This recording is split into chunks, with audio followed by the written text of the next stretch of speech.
How poison dart frogs get their deadly colors. The golden poison frog holds a truly remarkable title. It's widely considered the most poisonous animal on Earth. It's easy to assume this incredible toxicity is simply built into its genes, an inherent trait passed down through generations. However, that couldn't be further from the truth.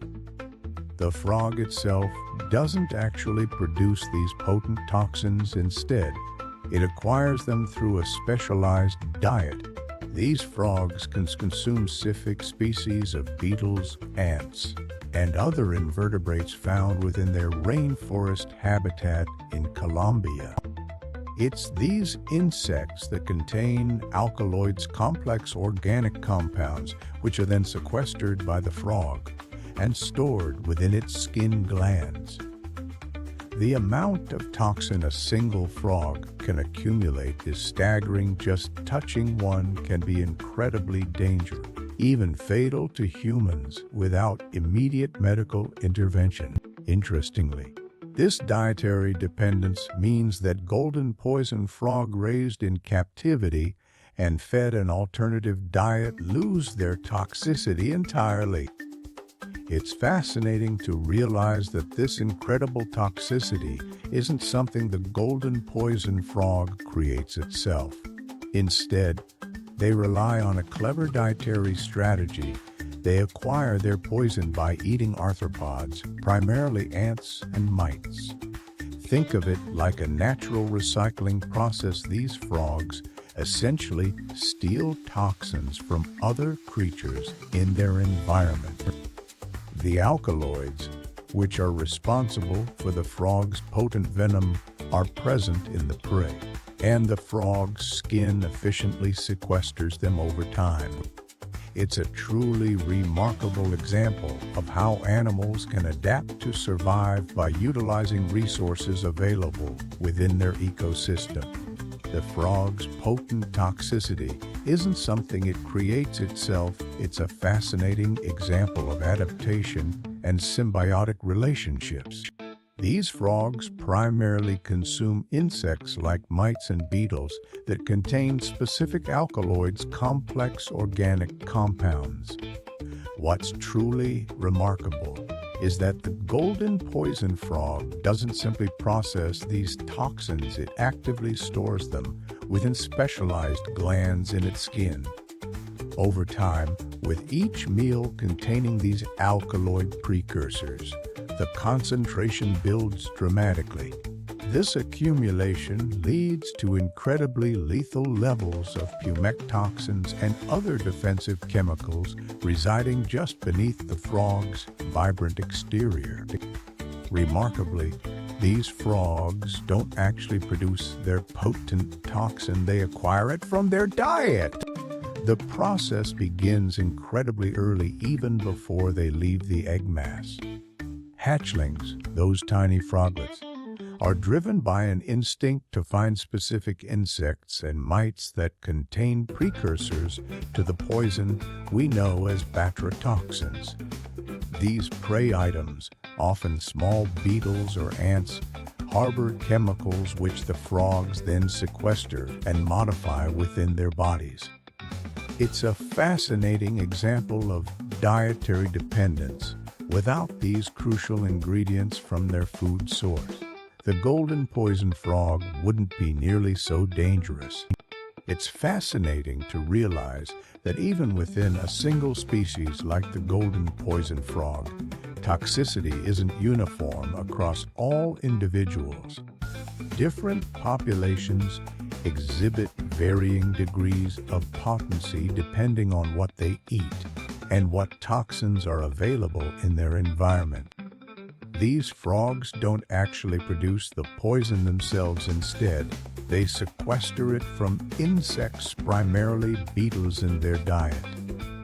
The specific types of beetles and even other arthropods present will determine the chemical cocktail a frog accumulates. If a population has access to a richer source of alkaloids, that group of frogs will be significantly more toxic than one with a less diverse or abundant food supply. This means there can be real geographic variation in their lethality. Some populations are considerably more dangerous than others, even though they're all golden poison frogs. Interestingly, a frog's toxicity isn't solely determined by its genes. Diet plays a significant role. The golden poison frog derives its potent poison from sequestering alkaloids found in specific insects and arthropods it consumes.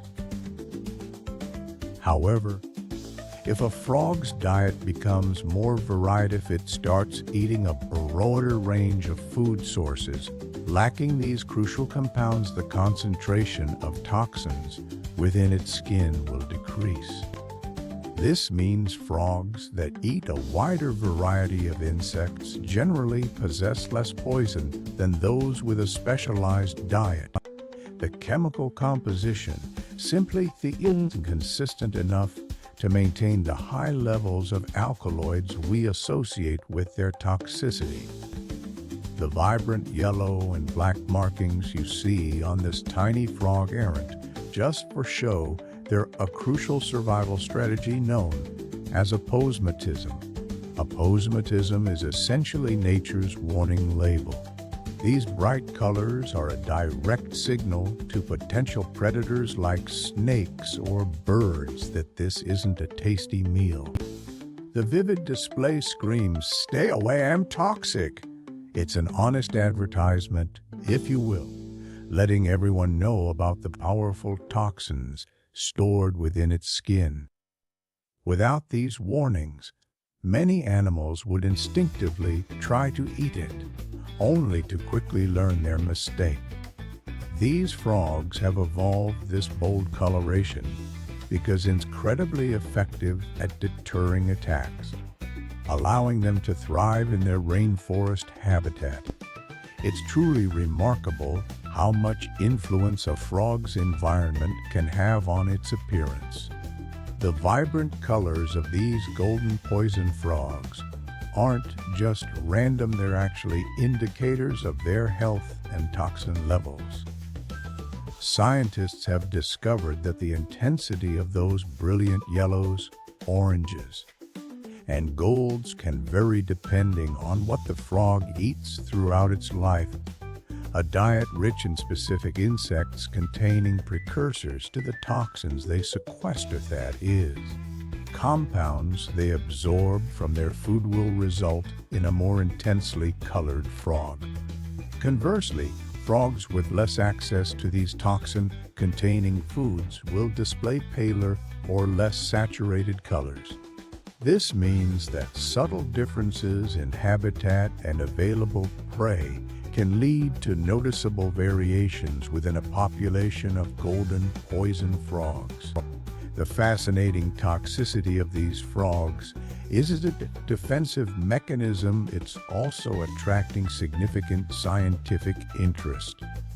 Researchers are actively studying the golden poison frog to unravel the complex biochemical pathways involved in how they sequester toxins from their diet, primarily ants and other insects. The frog doesn't actually produce the poison itself, but cleverly concentrates and modifies these compounds within its own body. Understanding this process could unlock incredible potential for medical applications. Imagine if we could mimic or adapt these natural mechanisms to develop new pain relief medications, perhaps offering alternatives to traditional opioids with fewer side effects. Scientists are meticulously mapping out each step of toxin sequestration, hoping to identify key enzymes and processes that can be harnessed for therapeutic benefit. It's a truly remarkable example of how nature's ingenuity can inspire groundbreaking medical advancements. The golden poison frog's extraordinary toxicity isn't something it produces internally. Instead, it's a testament to an ingenious adaptation These frogs don't create their poison from scratch. They sequester toxins, specifically alkaloids, from the insects and plants they consume in their diet, primarily ants and mites. The frog essentially acts as a biological collector, accumulating these defensive compounds over its lifetime. Without that specific food source, the golden poison frog would be far less dangerous. It simply wouldn't have access to the building blocks of its defense mechanism. This reliance on external resources highlights an incredible survival strategy, transforming common environmental elements into a potent and life-saving shield. It's a remarkable demonstration of how nature can repurpose what's available for extraordinary purposes, proving that even deadly defenses can arise from surprisingly humble beginnings.